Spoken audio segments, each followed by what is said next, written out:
चलतु आज आपण गोटे नुआ परिवा को देखी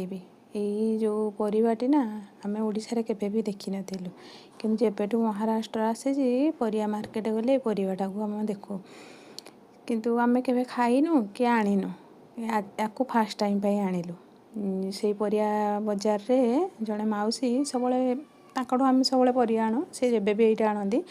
आमको कहती याकू नियो आम कि आनिनु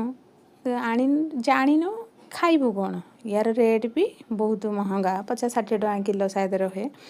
किंतु बारंबार बाध्य करिबारु आकु आमे धरिकी पळे आसीचु किंतु यार रेसिपी आमको जना नहीं कि यार ना भी जना नहीं आकु केमिति बनेइबो आ काहाको बा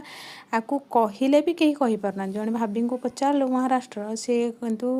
कहिले तमे मते ता फोटो दियो हम देखि कहूची यही कॉल बैक करना किंतु